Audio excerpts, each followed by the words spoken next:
And I'm in this live right here.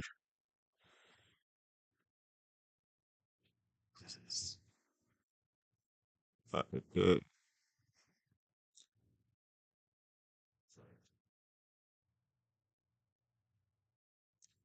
You keep getting copyright strikes. Yo, what's good? Watch when it pops up in the chat. Watch when it pops up in the chat. Yo, watch when it pops up in the chat, gang.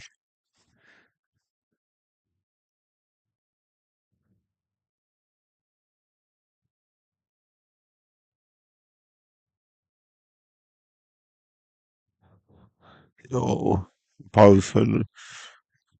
Yo, what should I review? Like, yo, what should I watch?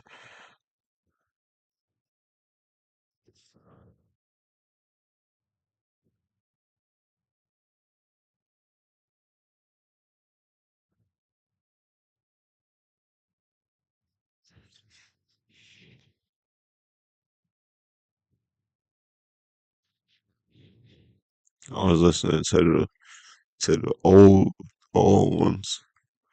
I was listening to the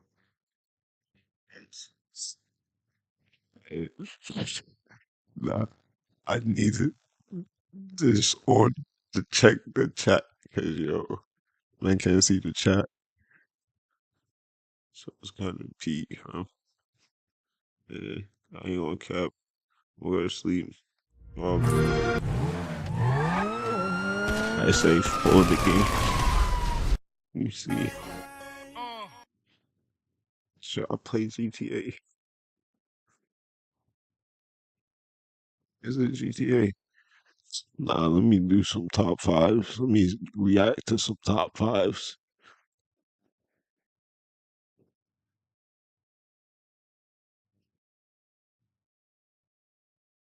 You see, let me see. Top five. Welcome to the good life. I'm the voice.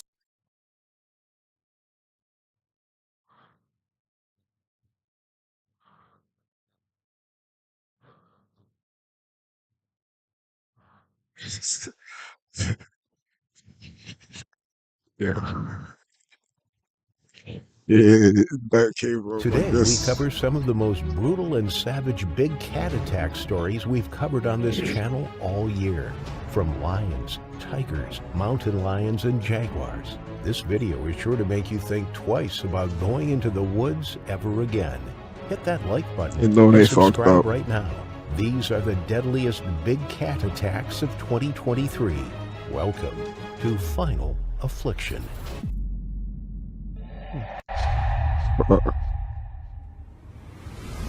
Alexandra Black had graduated from Indiana University Bloomington and was pursuing a career in zoology. She had studied the integrative study of animal behavior and was determined to land a job working with animals. She had already worked as an intern at 3 different wildlife sanctuaries and reserves in the U.S. This was a step towards making a full-time living doing something that she loved. In December 2018, she began her 4th internship, this time at the Conservators Center in Burlington, North Carolina. Her previous internships included working at an Indiana Wolf Research Center and Wildcat Creek Wildlife Center. The center, founded in 1999, is home to around 20 big cats, including lions, tigers, and leopards. They drew in thousands of visitors to the center each year. Alexandra was being shown the ropes in the first few days of the job. She work-shadowed the staff there, learning the routine and understanding the needs of the various different animals they cared for. In most zoos and wildlife sanctuaries, only fully trained staff have access to the animal enclosures. Some have a complicated locking mechanism to ensure the safety of staff, such as keys that can't be removed from the lock unless it is locked properly, or hydraulic action gates. Some zoos require a minimum of 6 months' work experience at the vicinity until staff are deemed competent enough to hold the keys for a specific enclosure. The Conservators Center also had stringent measures in place to ensure the safety of the staff, general public, and the animals themselves. But on Alexandra's 10th day working at the center, something went badly wrong. The measures they had in place failed, causing catastrophic results. Many of the 15 lions they kept at the facility were rescued from appalling conditions. They had been kept in tiny cages, treated badly, and malnourished. Mattai was one of the lions who had been rescued from these conditions from Ohio in 2004. Haunted by his past, he was nervous by nature, but enthusiastically received attention from the keepers he had grown to trust. On December 30th, 2018, Alexandra's 10th day at the facility, she joined the husbandry team to carry out routine cleaning in the lion enclosure. She was under the supervision of a professionally trained animal keeper. Each section of the enclosure was secured from the next.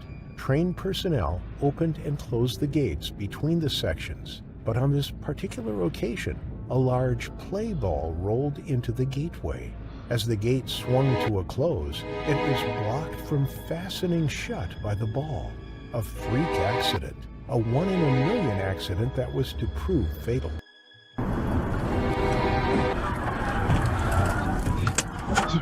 Were you recently injured in a car accident? If so, you need to stop now and immediately call an experienced auto accident attorney. Look at this check for $237,000. This settlement and many others like it were payments our team of legal experts obtained for our clients. If you have not been in an auto accident, feel free to skip this video. We don't want to waste your time. But for those of you still watching, I'm going to share the best way for you to achieve the maximum settlement. The right attorney can help you get top compensation for your vehicle or property damage, medical bills, lost income, and pain and suffering. To obtain the most compensation for your car accident, we need to know if the accident was not your fault. Mattai nudged the gate with his snout. It swung open. He walked through, his huge paws stepping onto the cold, hard concrete. He was now just feet away from the staff, who were sweeping up the inner section. Unbeknown to Alexandra and the other staff, there was now nothing between the huge male lion and them. No wire or fencing, no gates or locks. Mattai sniffed the ground. He lifted his head and proceeded forwards, silently stepping forwards. His usually timid nature was overpowered by his natural instinct. He saw the young intern just feet from where he was standing, and he lunged at her. He grabbed her by the ankle and pulled her to the floor. Alexandra kicked and thrashed around, trying to release her foot from the lion's grip. But the 500-pound, 230-kilogram lion pulled her into his outer enclosure. Animal trainer Ashley Watts, who was working with Alexandra at the time, jumped into action. She desperately tried to separate the lion from the young intern, trying to distract him and lure him away. But Mattai was fixated on Alexandra. He then leapt on top of Alexandra and instinctively went for her neck. He closed his crushing jaws around her windpipe and dragged her around his enclosure, scraping her over the concrete. Alexandra was still alive at this point. Her colleagues screamed and shouted at the lion and immediately called for backup. Ashley Watts ran for a hose pipe and powered it at the lion, but to no avail. Mattai was not budging. Soaking his face, aiming at his eyes and his snout, he didn't flinch. By now, Alexandra was bleeding profusely from the neck. The lion's 3-inch, 7-centimeter canines had cut deeply into her flesh, severing her arteries and fracturing her spinal cord. But Alexandra had fought back. Despite the incredible power of the 14-year-old lion's bite and being dragged around the enclosure by her neck, the young intern put up an impressive fight. She had punched and pulled, scrabbled and hit the lion with her arms as she began to lose consciousness. The autopsy report shows remarkable defensive wounds on Alexandra's arms from fighting back. She fought until the end. Mattai readjusted his grip, puncturing Alexandra's skull, and his claws dug into her shoulder, chest, and back. The young woman, who had dreamed of working with these animals for so long, now lay limp in the captive lion's enclosure. Through no fault of her own, she had lost her life that day. There was nothing anybody could do to try and get to Alexandra before it was too late. The attack had been rapid. It had been brutal, Why are you and the working severe with injuries Alexandra had animals? sustained Why were are you working with inflicted in a animals? matter of seconds. It made no The sense. Caswell County Sheriff's Office responded to the distress call. Its deputies arrived just before midday. Upon arrival, they noticed a lion running around inside an enclosure with several people running around the outside of it. One of the police officers grabbed his 12-gauge shotgun from the trunk of his patrol car and ran over to the commotion. The center was ill-prepared for an eventuality like Like I said, ran over to the commotion. That means, yo, there was a dispute going on. They was arguing with the lion. Like, this. There were no tranquilizers near the lion's enclosure, and the staff were desperately trying to usher the lion back into his indoor pen, but it wasn't working. To the officers that arrived on scene, it looked like chaos. The lion was not listening to his handlers in a matter of seconds. The you know Caswell what we County going back Sheriff's to. Office responded to the distress call. The lion back into his indoor pen, but it wasn't working. To the officers Right back there. into his indoor pen, but it wasn't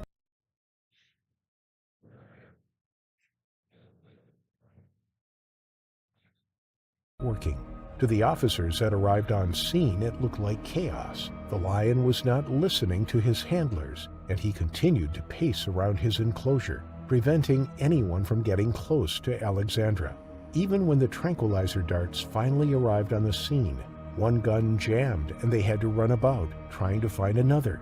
They lured the lion closer to the fence with raw meat. Why they keep showing that picture? And then the center's CEO, Doug Evans, fired the tranquilizer darts into the lion. The lion flinched, but the medicine didn't take effect. Staff tried again, firing a second dart into the lion's muscle. Again, he didn't respond to the anesthetic. They tried once more. When 3 tranquilizers didn't bring the lion down, the sheriff's department gave the order to shoot and kill the lion. They needed to get to Alexandra. They needed to try and rescue her. Maybe there was still a chance they could resuscitate her. After 7 shots from the shotgun, the lion fell to the ground, but an 8th was shot into the animal's heart to make sure he was dead. Mattai finally succumbed, breathing his last breath. It is hard to imagine that captive animals can deal. These niggas just be giving them names like did his mom name him that? Deliver such devastating damage, having never set foot in the wild. But the fact of the matter is that these animals are still technically wild. They still have thousands of years of natural instinct within their DNA. That hunting instinct is still strong. Even those born and bred in captivity can turn on their keepers without warning, having spent years within a familiar environment. The Conservators Center in Burlington had been inspected just months before Alexandra's fatal attack. In April 2018, the U.S. Department of Agriculture found nothing of concern or out of compliance. There had been no workplace safety complaints made by employees at the center. An earlier inspection in 2017 also found the facility to comply with all safety regulations and procedures. It seems that this was an accident, a tragic and freak accident with no one to blame. Producers, this could be the most valuable upgrade to your workflow in 2025. This is Output One, a full suite of tools to. Known by her friends as Alex, following her death, it was obvious how much of an impact she had on people's lives. Her passion for animals and conservation were clear through her work, and her colleagues were always impressed by Alex's hardworking ethos. She had an unrivaled enthusiasm for the job and a permanent smile across her face that lit up any room she walked into. The death of anyone so young is tragic, but losing a passionate conservationist like Alex was a loss for the entire zoological and conservation community. The amazing person that she was will always shine brighter than the terrifying lion attack that led to her final affliction. The SP. Siberian tiger, SP. sometimes referred to as the Amur tiger, is one of the most majestic animals on Earth and is the largest of all big cats. It is a species of tiger native to the forests of Russia, China, and North Korea. It is distinguished by its enormous size and powerful strength. To put it into perspective, some males weigh up to 660 pounds, equivalent to the weight of a large motorcycle. In addition to their massive size and strength, Siberian tigers have an incredible bite force comparable to that of a hydraulic press or a large crocodile. It is estimated that their bite force is around 1,000 pounds per square inch, strong enough to crush bones and kill large prey, like elk, with a single bite. A human's bite force is only around 160 pounds per square inch. Consequently, the Siberian tiger has one of the strongest bites of any land mammal, helping them become one of the most feared predators in the wild. If that's not enough, Siberian tigers are also powerful swimmers and are not averse to entering the water to hunt or escape danger. While these creatures are highly reclusive, they are at the absolute top of the food chain. Needless to say, they are incredibly dangerous to humans, especially if threatened or provoked. However, because these creatures are now considered endangered, conservation and protection efforts have been made throughout the years, including keeping tigers in zoos. Unfortunately, Siberian tigers have large home ranges, and being kept in a zoo may decrease the tiger's well-being, making them more agitated. Some people prod, tease, or otherwise provoke the animals in the zoo, hoping to invoke an exciting reaction from the animal, which creates a dangerous situation. This was the case with Carlos Sousa Jr. and his friends on that fateful Christmas day in 2007. It was June 25th, 2000. They should bring back the dinosaurs. No cap. 2003. The Denver Zoo was home to a small population of Siberian tigers. These magnificent creatures were part of a carefully managed breeding program that aimed to conserve and increase the genetic diversity of the species. In a large enclosure, a female Siberian tiger was born. The zookeepers and caretakers named it Tatiana. Born in captivity,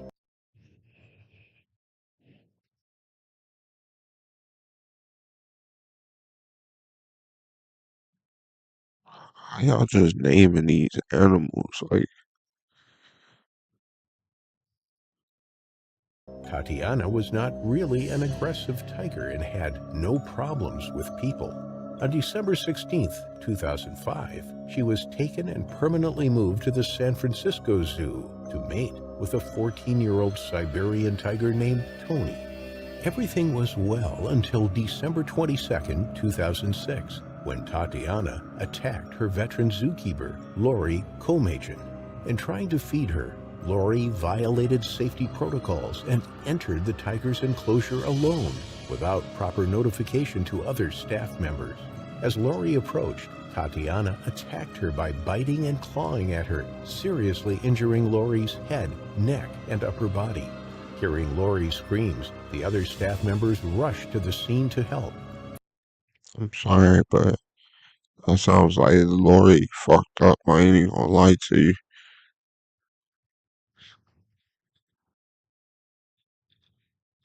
Sound like Lori fucked up, bro.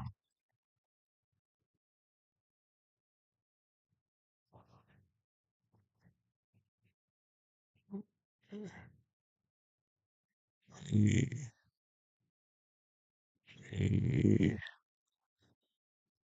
he just disappeared.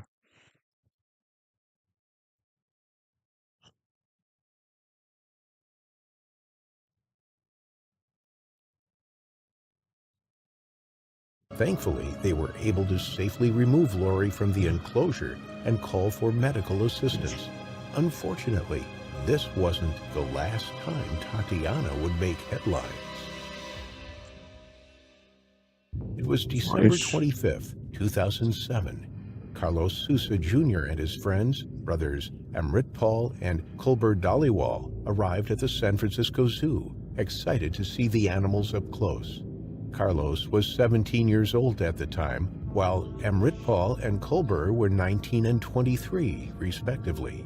The three men marveled at the lions, the grizzly bears, and the primates, but it was the Siberian tiger exhibit that drew their attention the most.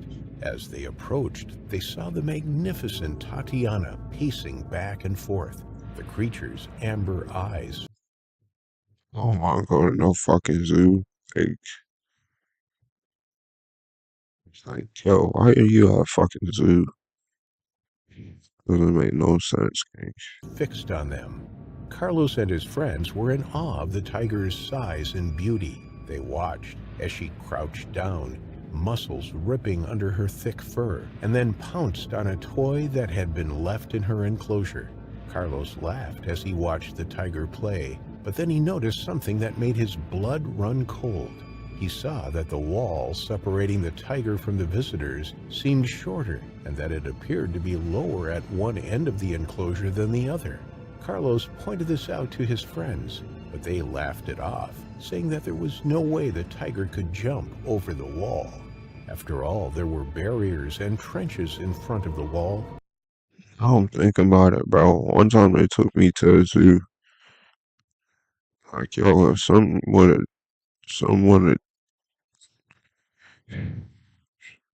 Designed to prevent such a thing from happening. Amritpal and Kolber decided to do something stupid. The two brothers decided to taunt Tatiana. Kolber picked up a pine cone and tossed it toward the tiger in the enclosure. Tatiana stopped pacing and turned her head toward the brothers. Seeing what happened, Amritpal grabbed a stick and threw it in the enclosure.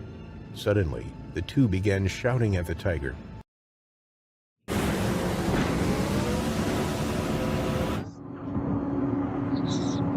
Sound like they fucked up. Hoping they would get a reaction. Seeing their reckless behavior, Carlos did not want to participate and tried to stop his friends. They listened, but laughed it off. However, it was too late. Tatiana was circling in the enclosure.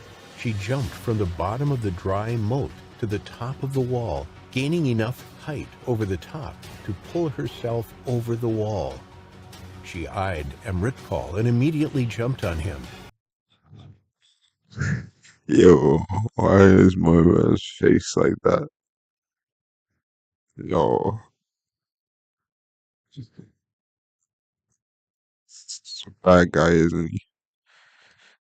The tiger's ferocious claws and teeth He's a bad guy, isn't he? Amritpal's Has to skin. be a bad As guy. Kolber screamed in terror, Carlos tried to save his friend by shouting and throwing things at the angry creature. He then tried pulling Amritpal, but this only provoked Tatiana even more.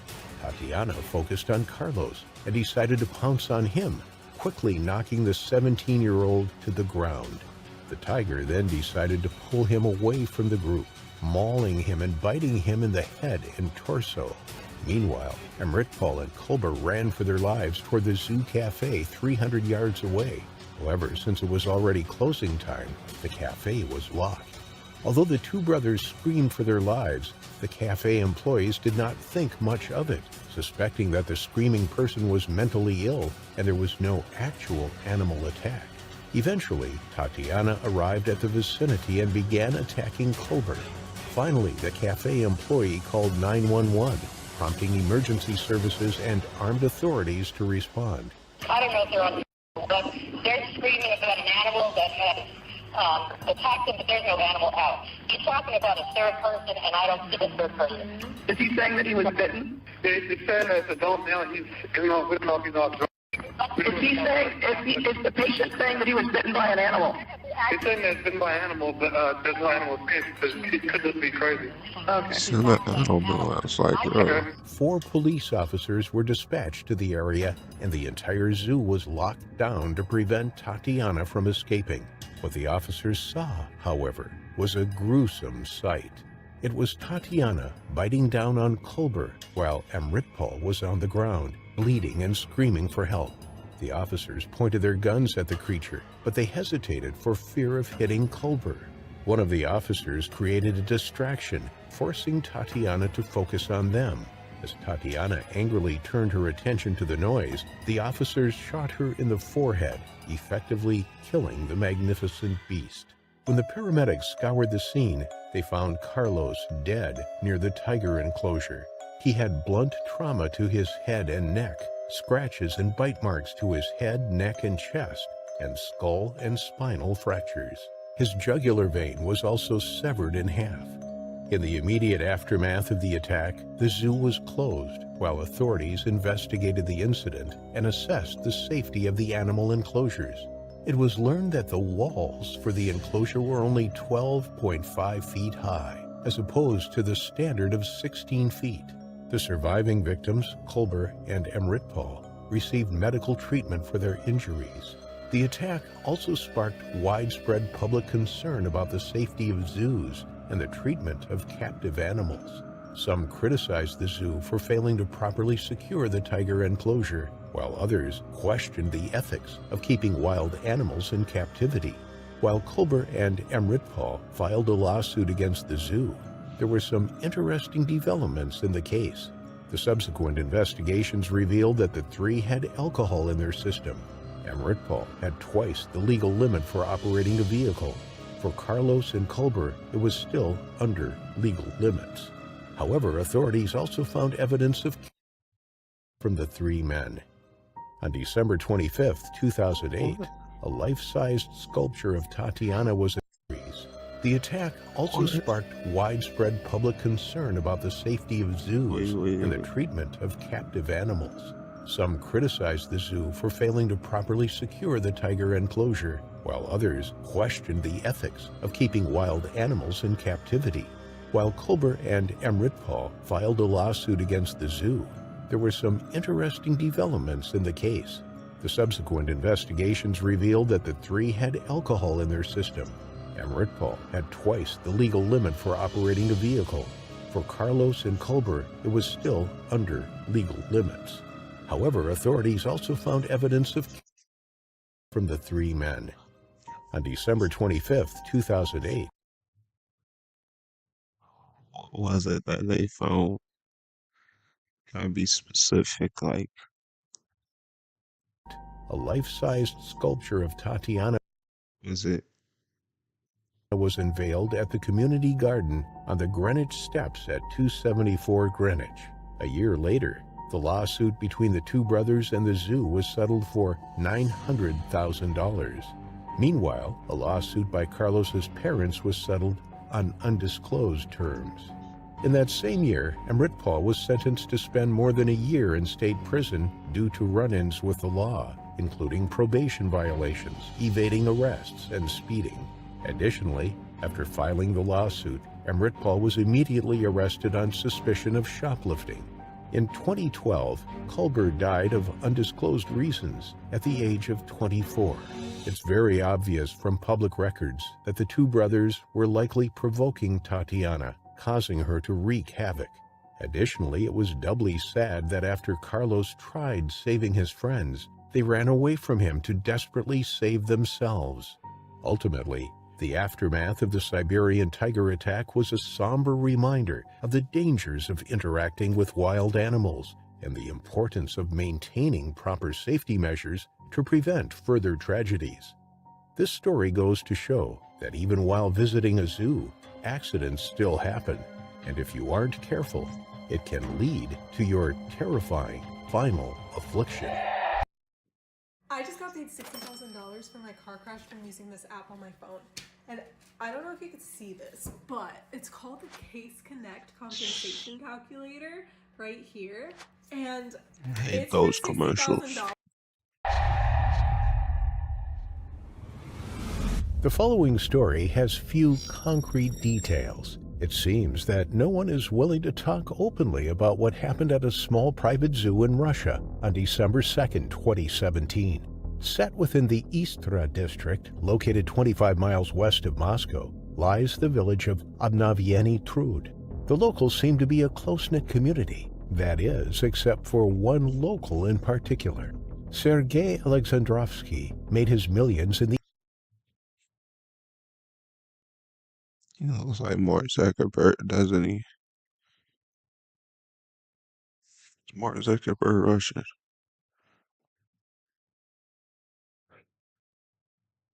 Maddtekheart Russian.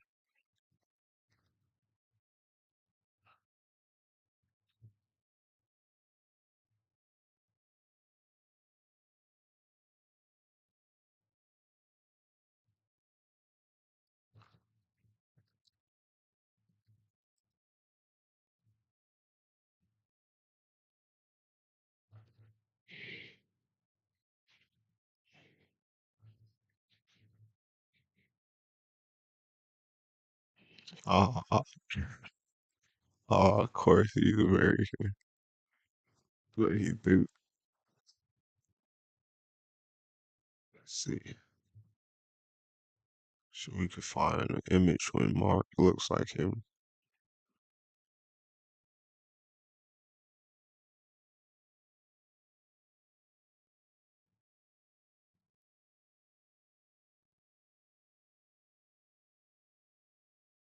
Oh no, I might be reaching. The airline industry, currently the chief executive officer at Rossiya Airlines. He spent his money on another passion of his, animals.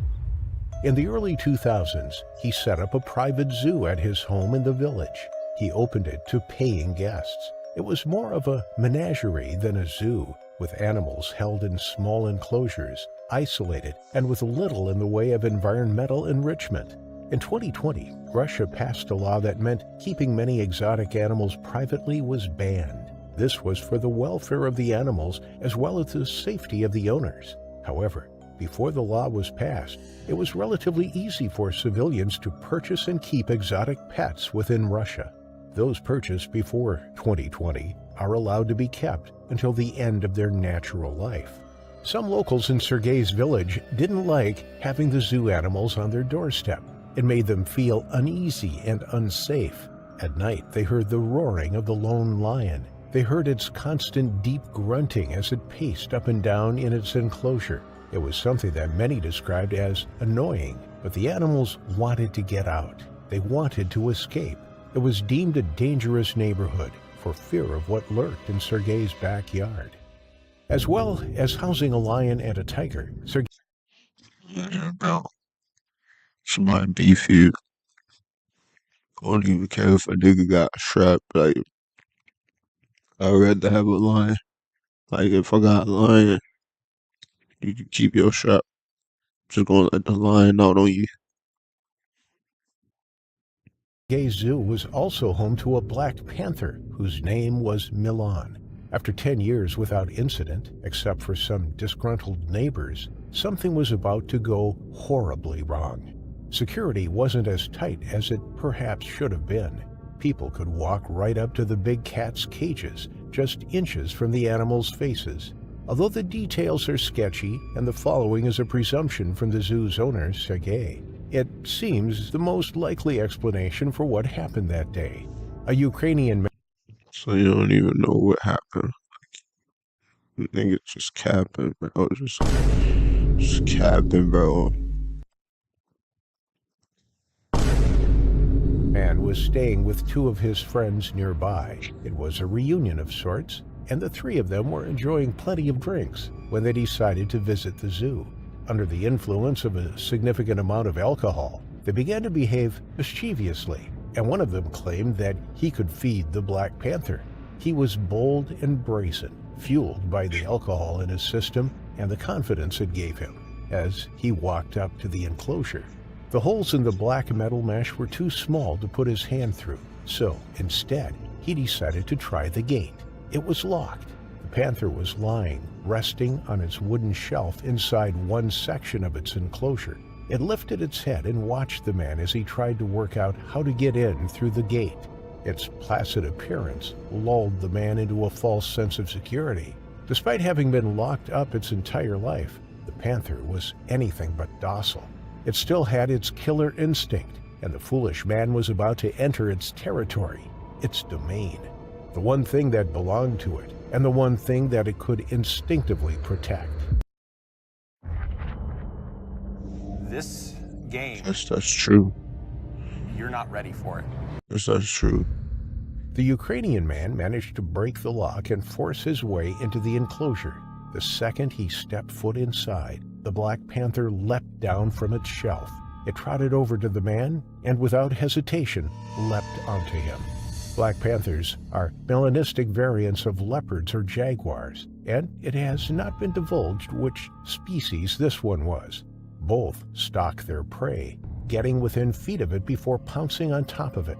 Leopards dispatch smaller prey by a single bite to the back of its neck, severing the spinal column or crushing the skull. They kill larger prey by suffocating it with a bite to the throat. Jaguars typically subdue their prey by a bite to the back of the neck. They have the third strongest bite force after lions and tigers, but the strongest relative to their size. They can clamp their jaws down with a force of 1,500 psi, enough to crush a human skull. Whichever species this one was, it was a formidable predator. The man leapt when the jaguar jumped down off its shelf. The hairs on the back of his neck stood on end. His heart began pounding, and he realized just how stupid he had been. He had foolishly assumed the panther would remain on its shelf and allow him to hand feed it. But as it leapt onto him, he was brought crashing down to the cold, hard stone floor. He let out a cry. In the seconds before the fatal bite, he could feel the warmth of the panther's body on top of him. He could feel its heavy weight as it pinned him down. He couldn't move. He couldn't push it off him. The panther's eyes were fixated on its prey. In his final moment, panthers weigh? Like, how much do panthers weigh? Let's see.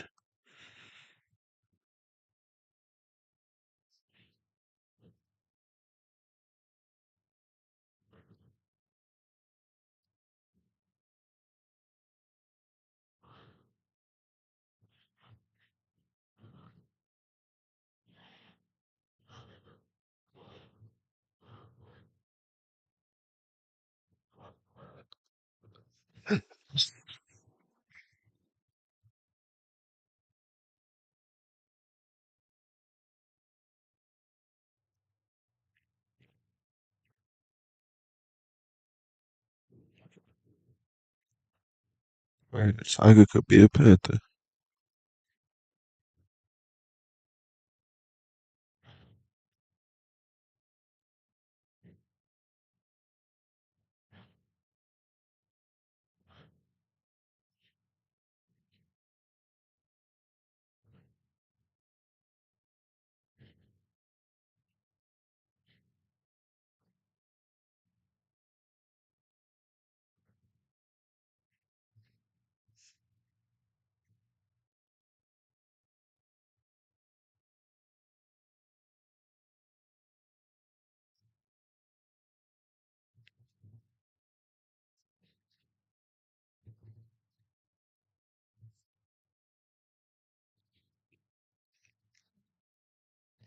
Let's see. Felt the warm, moist breath of the panther as it closed its jaws around his throat. He struggled to breathe. The pressure on his windpipe grew, and he knew this was the end. The big cat's canine severed an artery as it bit down harder, and blood poured out of the wound. Moments later, the man was still. Guys, I wrapped up our video today.